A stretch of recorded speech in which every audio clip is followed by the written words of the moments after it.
What's good, YouTube? Marcus Crockett back with another video. I recently did a consultation, right? And this guy, he was new. He's just now starting off. And one of the questions towards the end of the consultation was, how long do I think it would take for him to have his business put on autopilot? Like, how long would that take?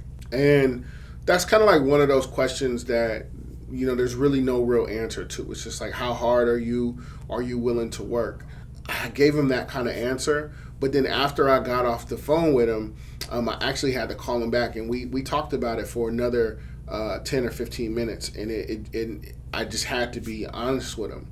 And the truth of the matter is, like, always people, we're always talking about having our businesses on autopilot, collecting mailbox money, all that type of stuff. And I'm not saying that that's impossible, because I definitely think that there are pieces within your business that you can definitely have on autopilot.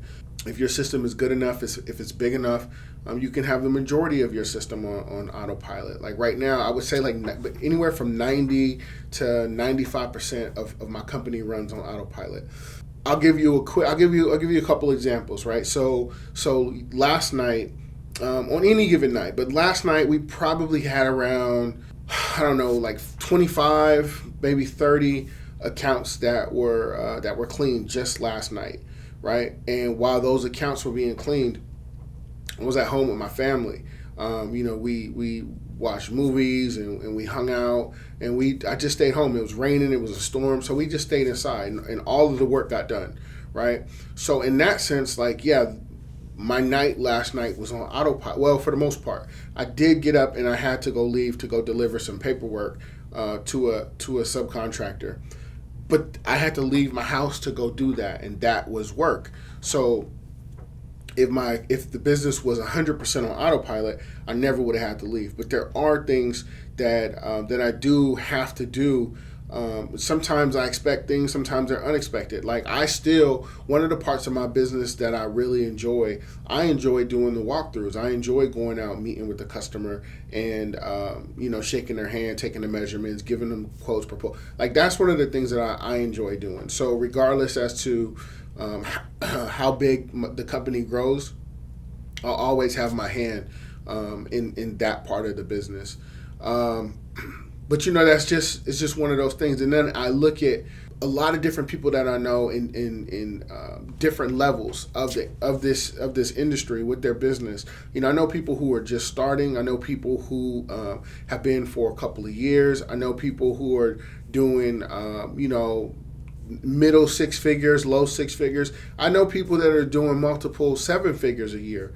And out of all of those people that I know, no one's company is 100% on autopilot. Like there's something that you got to do, regardless to whether or not you're going to go do the work, right? Like getting out of having to go and physically clean, like that part is kind of easy. Like that's one of the first things to go, because as you start to grow, then you're going to start to hire, right? And even if you are cleaning, it's like, okay, well, your job, the staff that you hire's job, they may be doing the bathroom and the trash while you're doing something else. And then as it grows, then you hire someone else to replace you, or give the person that was doing the bathroom and the trash more responsibility. So the physical part of the business, that's the quickest part to replace. Like you won't necessarily have to be cleaning for a long time at all. It's the other little things that you're still going to have to do. And for the most part, like again, like I don't know anyone who is 100% hands off. Like they could just go to Mexico for a year or two, and their business still be running. I'm not saying that those people don't exist. What I'm saying is that I've been in the industry for 7 years, and I don't know anyone who is at that point where their business is 100% on autopilot. And I know people in all pay brackets, all spectrums, from what I just said before, but I don't know anyone who's doing it 100% on autopilot.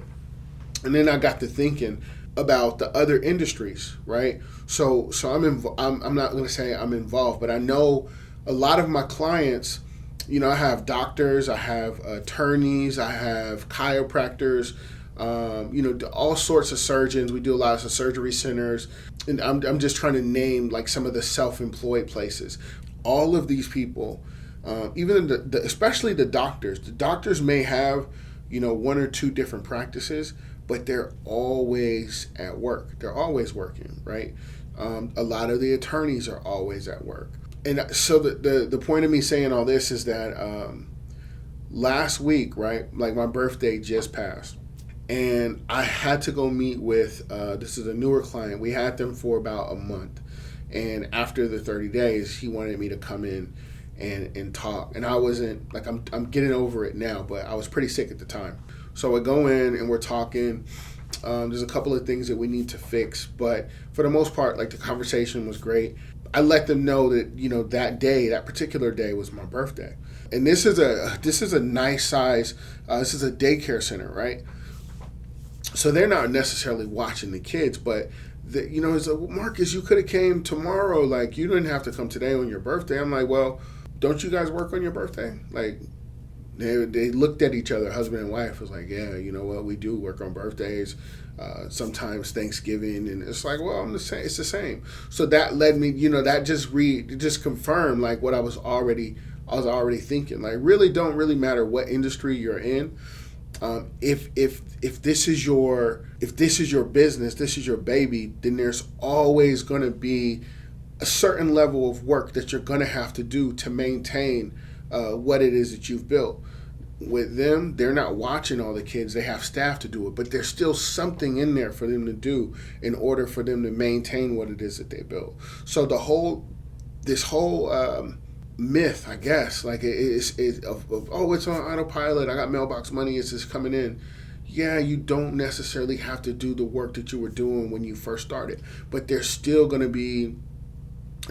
have to have meetings with bookkeepers, with CPAs. You're still going to have to come up with certain policies. You're still going to want to be involved in the onboarding or firing process. You're still going to have to put out fires with clients. You're going to have to go meet with clients. You're going to have to. There's still always something that you're going to go do. So I guess the goal would be to just get as close as possible to having your business run on autopilot. And unless you get to the point where it's like, okay, I've built this thing up big enough, now I'm just going to completely go hire someone else to replace me, so then now I can go do these other things.